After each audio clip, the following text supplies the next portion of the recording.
Bonjour à toutes et à tous. Alors, je me fais cette vidéo pour aider les nouveaux joueurs parce que sur YouTube, j'ai pas trouvé de tuto bien construit et bien explicatif pour aider les nouveaux joueurs. Donc, on va revenir sur 9 points de base pour bien débuter sur Random Dice. Rien de très sorcier, sûrement des choses que vous connaissez déjà, mais qui valent le point d'être revues pour certains joueurs, tout simplement. Donc, tout d'abord, pour commencer, premier point, c'est d'avoir tous les dés de base non légendaires du jeu. Euh, pour ça, il n'y a pas de secret, c'est de la coop, de la coop, de la coop, de la coop, et beaucoup d'arènes aussi. Pour la coop, c'est rentable à cause du coffre de cartes, tout simplement. Le coffre de cartes qui vous donne pas mal de dés de base au début. Et la reine aussi, mais la reine on y reviendra un peu plus tard dans la vidéo, et puis surtout c'est réservé à des joueurs qui sont un peu plus expérimentés, qui ont une connaissance du jeu.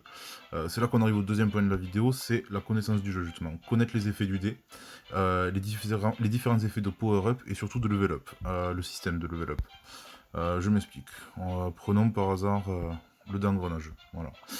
Le dé engrenage, en gros, pour voir son power-up, tout simplement, on reste appuyé sur power-up juste ici, et on voit que par power-up, il va gagner 50 d'attaque et 5% de dégâts par rapport au dé auquel il est relié. Tout simplement.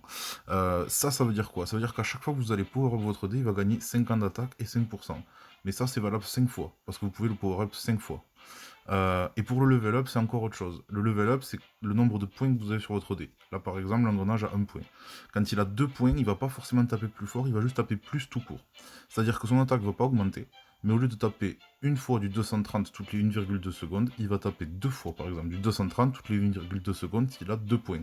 Et 3 points, etc. etc.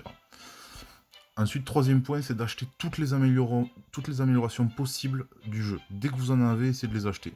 Alors je sais qu'au début, les golds, c'est un peu galère, mais n'hésitez pas, parce que les dégâts critiques font une différence monstrueuse.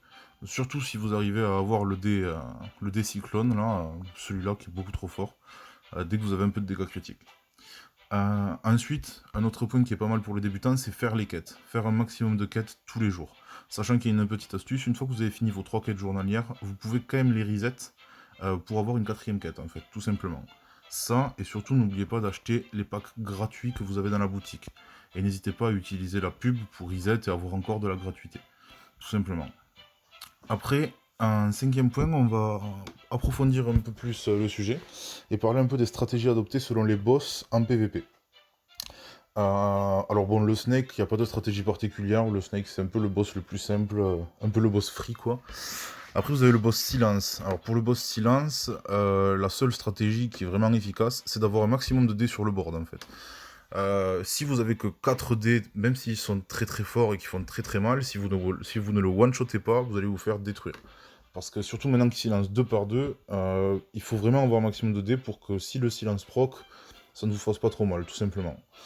Pour le Knight, c'est un peu la même chose, avoir un maximum de dés sur le board, mais surtout de les avoir du même niveau.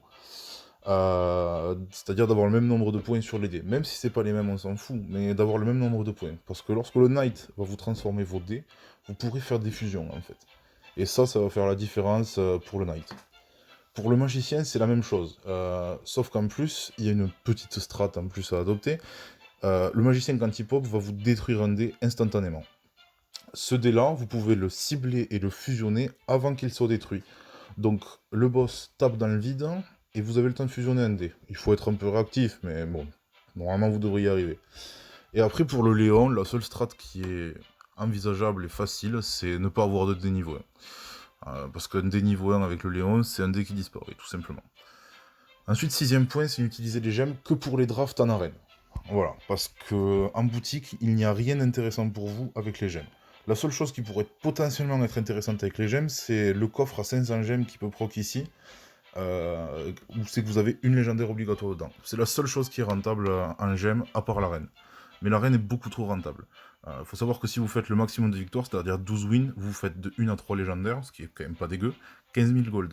Et sachant qu'au bout de 7 wins, la draft est remboursée. Donc bon, c'est l'idéal. Mais pareil, pour faire de l'arène, il faut avoir une bonne connaissance du jeu. Ça s'apprend en jouant et en lisant, tout simplement. En parlant de lire, d'ailleurs, septième point, c'est lire les patch notes. Pour se tenir au courant des différents nerfs et up de tous les dés et de tous les boss. Très important. Alors pour ça, c'est pas compliqué. Vous allez ici, note de mise à jour, et vous avez tout. Voilà. Là, c'est la dernière mise à jour en ligne. Voilà, vous lisez. Bon, c'est en anglais, mais bon, il faut pas un niveau exceptionnel pour comprendre. Normalement, vous devriez vous en sortir. Ensuite, un huitième point, tout simplement, c'est regarder un maximum de pubs. Que ce soit pour reset la boutique, pour avoir toujours plus de gratuité, et potentiellement un pack sympathique.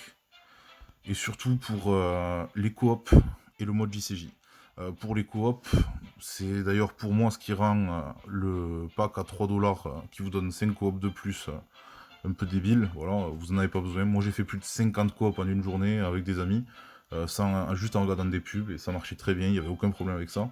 Et pour le JCJ, c'est vraiment très rentable parce que vous avez un boost de gemmes, d'or et de trophées quand vous winez avec le boost. Donc bon, vraiment, ne pas hésiter à spammer les pubs. Et enfin, neuvième point, et sûrement le plus important pour bien débuter, c'est débuter avec des amis et des bons amis, quoi. Des gens que vous pouvez appeler fréquemment pour pouvoir faire des coops et pouvoir faire des compos qui marchent ensemble. La plupart du temps, c'est des compos deck aggro, deck support, que j'essaierai sûrement de vous présenter dans une prochaine vidéo. Voilà, ça c'est l'idéal pour pouvoir vite se faire des coffres de cartes et vite avoir tous les dés du jeu. Voilà.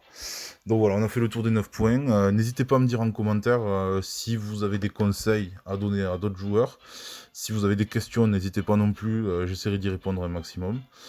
J'essaierai d'upload des prochaines vidéos un peu plus approfondies, peut-être sur les dés légendaires et leur fonctionnement, parce que tout le monde ne comprend pas tout sur les dés légendaires.